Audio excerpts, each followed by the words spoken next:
All right, Coach, if you can just give us a quick impression of your 2018-19 squad, as we're now only a couple days away from your season opener.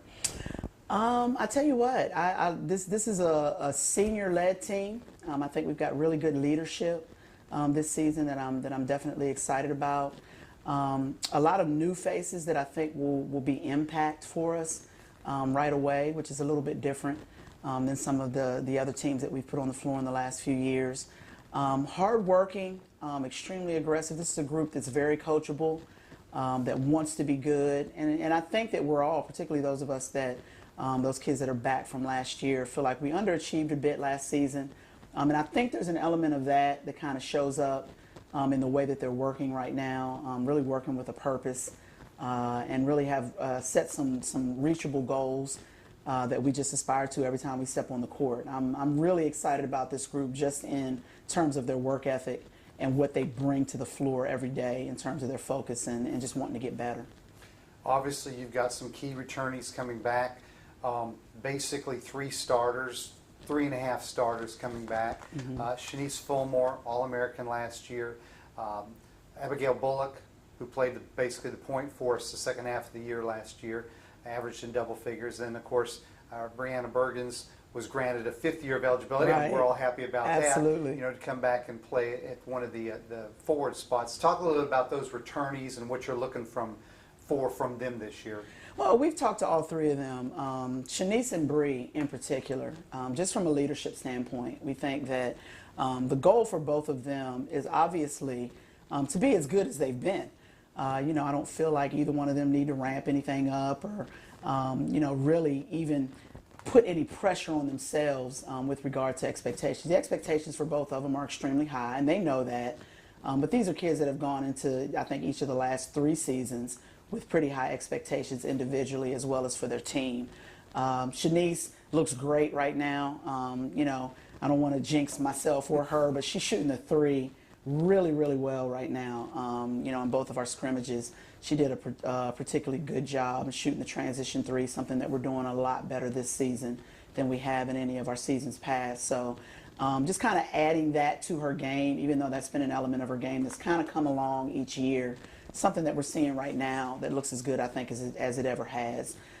Bree is back, and it was really kind of exciting for us to be able to get her back. We weren't sure until late last spring that we were going to actually be able to get Bree back. And then obviously when you go through an injury like an ACL tear with someone who is as athletic as Bree and plays as hard as she does, you just don't know exactly how she's going to respond, how her body's going to feel in a 5th season. After she had taken maybe about her 4th charge in a scrimmage, I was pretty convinced that she's going to be fine. She looks good. She is leading this team. And I told her, I think a couple of weeks ago, we had a conversation, and I told her if, you know, beyond her ability and the things that she's going to bring to the floor, she's a 1,000-point scorer. She's got a goal of getting her 500th rebound this year. She actually told me exactly how many. She was away from that, so she already knows. Beyond the things that she's going to bring to this floor and from an ability standpoint, she's just a humongous leader, and we missed that last year. I don't think that it showed as much because some of the things that she does for our team you just don't get to see. But we missed it a lot last year, and having it back this year with this group I think is going to be really, really big for us. Abigail, I think a lot of people forgot that Abigail was a sophomore last year, and she played like one. You know, 34 points against Pembroke, and then some nights she struggled to find the rim. And so you know, there's what they say about the freshmen. You're glad they're not freshmen because they'll be sophomores the next year. Well, you know, I felt like her sophomore campaign was about what you would expect from a talented sophomore who really needed just more game time, more court experience to get comfortable with her role. We asked her to play a little bit out of position last year. Abby's really not a true point guard. And just by force of having to play her at that position, she did a great job, as good a job as we could have expected. But this year we have the luxury of being able to play her off the ball. You will see her with the ball in her hands a little bit this year because she's a combo. I've said from the day that we recruited Abigail that she kind of reminds me of Camille Dash, who was that kid in our 15-16 season who was kind of a combo guard that played off the ball but also ran the team for us a little bit. So you will see her with the ball in her hands a little bit this year, but I think she will be able to really settle nicely into a scoring role, because that really at her heart is what Abby is. She's a scorer. She can put the ball on the floor. She can shoot the three. Her decision making this year has been a lot better, and I think a lot of that is just because of the game experience that she got last year. So I think a lot of our success hinges on those three. I think they're all fully aware of how important they are to us and what their role is for us, and so we're just excited about getting them on the floor together and giving them a chance to do what they do. Talk a little bit about some of your inside players this year. I know I've heard good things from the scrimmages about Zaria Woods. Talk a little bit about what you're looking for from the inside players. Well, I tell you what, Zaria actually gives us an element that we have not had here in my fourth season. Is this a true back to the basket post? She's that kid that we've actually put a couple of offenses in because now we feel like we can make post entry passes and actually get some high percentage looks in the paint. She is about 5'11", 6 foot. She does not shy away from contact at all. She's not a kid that struggles to finish through a little bit of contact. But beyond that, she is an extremely good passing post player, which also I think is going to make her really valuable. She's a high IQ kid who sees the floor extremely well, passes really, really well out of a double team, and brings a lot of good things to the court. So that post core for us with Bree and Zaria, Tatiana McClaney is back after coming off of a sophomore campaign where she was really kind of forced to play a lot of minutes, as much as at times that didn't help us last year.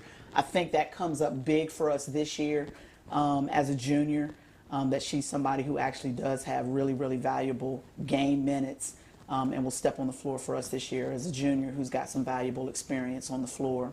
Kiana Adderton is another addition to our post core that I think just makes us extremely deep in the 4-5 position. She is really more of a 3-4, but she's 6'1", 6'2". She can shoot the three. She can put it on the floor.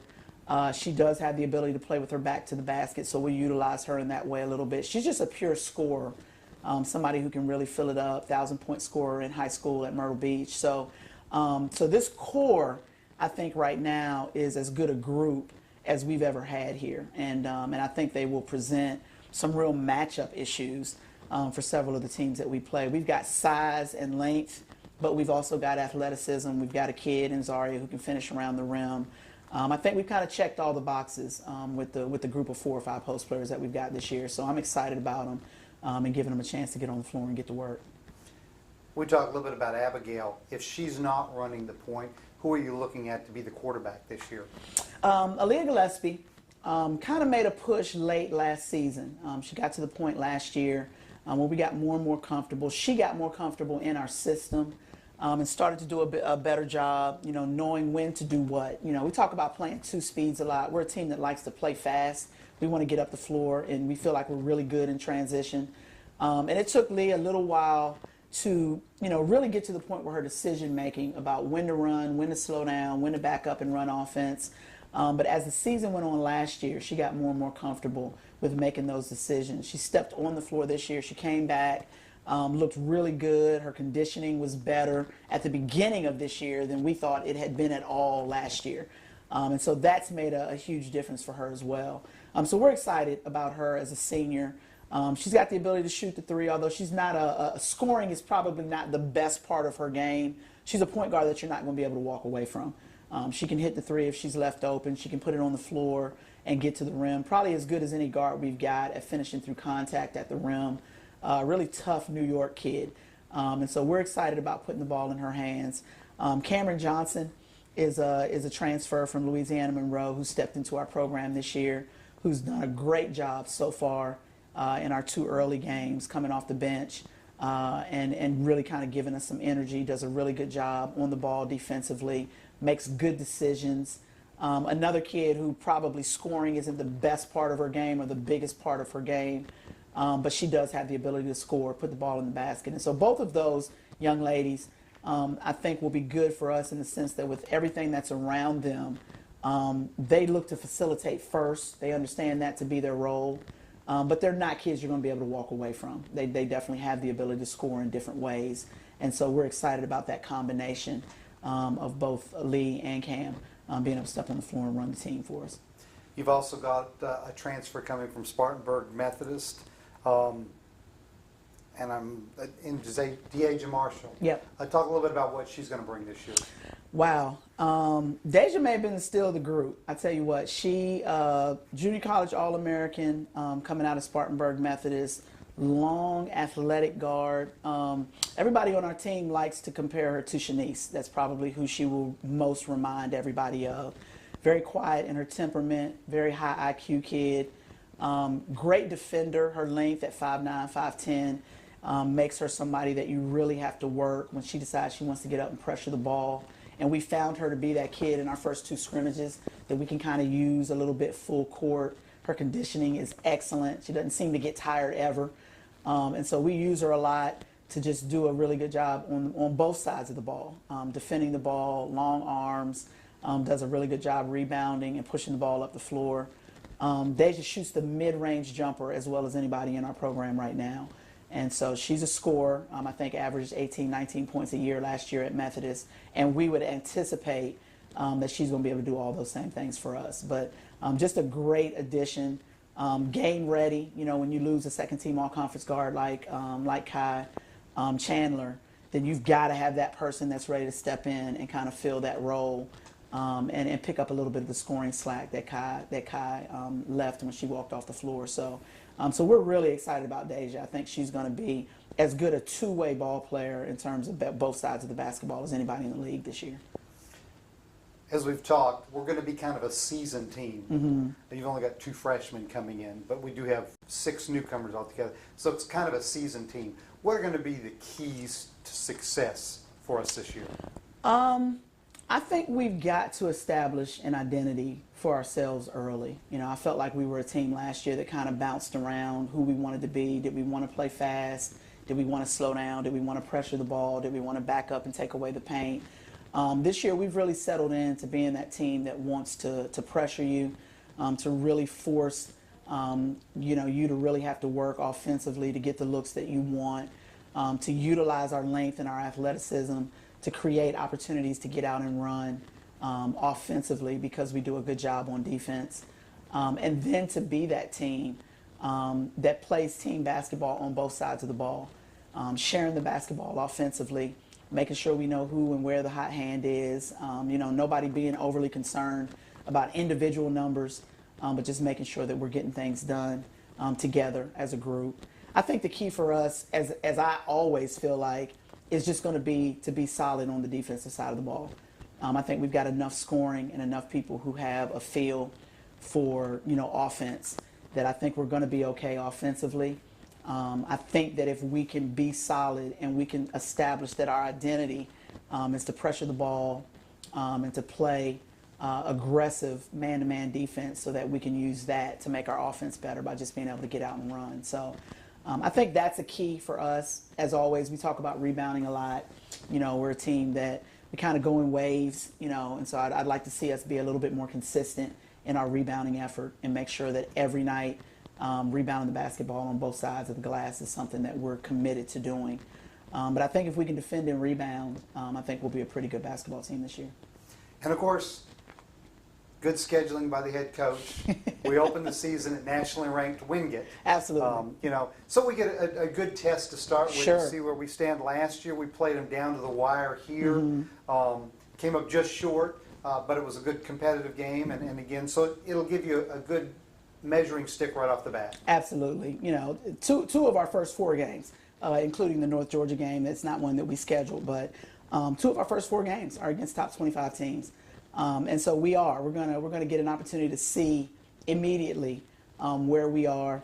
We challenged ourselves with our scrimmages and not going into a whole lot of who we played and all that, but we felt like we needed to prepare ourselves for what we knew we were going to be stepping into, so that we would be as prepared as possible.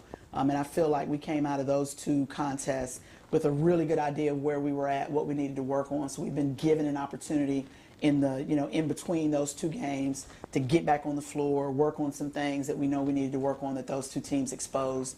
And now it's a matter of stepping in. Last year Wingate was game 3. This year they're game 1. We really want to challenge ourselves. At the end of the day, one of the two best teams in the region for the last 4 years has been a Peach Belt team. So there's no, I just don't feel, whether or not it was good scheduling to play them first, I just don't know that it does us any good to beat up on people that we're clearly better than. We've got to challenge ourselves in these, 4 or 5 non-conference games that we are allowed to play before we get into that really tough Peach Belt schedule, just so that we can be ready for the type of adversity that comes, when you're competing against really good teams. And I think that if we can do that and win or lose, we can get better as we go through these next 4 or 5 games in our non-conference schedule. I think it'll go a long way toward preparing us for Peach Belt play. And talking about Peach Belt play, to wrap up, it's a pretty balanced league, I think, this year. Yeah. And probably you could put the top 6 teams in a hat and pull anybody out. Maybe North Georgia's a little bit Sure. Above the rest, but I think the top 6 you could probably pull any name out of the hat. I would agree. I think the field this year is maybe as close to being wide open as I've seen it in my tenure here. And again, North Georgia is a great basketball team, well coached. I think they understand who they are. They play to their strengths, and they want you to play, play away from your strengths. But with that being said, they were a team even last year that here at home, I think beat us by 8 or 10, and then we had a shot, to win that game. So I think they'd even concede that this is just one of those leagues that you have to come prepared to play every night. And I don't care what a preseason poll says from, 1 to 12, on any given night, anybody is capable. And so, I think our kids, I think the beauty of having a seasoned team this year is that you've got at least half of your team that really gets that walking into the season, that it doesn't matter who you are, where you're picked, even what your record is or who you beat the night before. You've got to show up, every day ready to play. And I think that's great about our conference. It's the reason that there's somebody literally every year in that regional final from the Peach Belt that's still standing, because I think we go a long way to getting each other ready.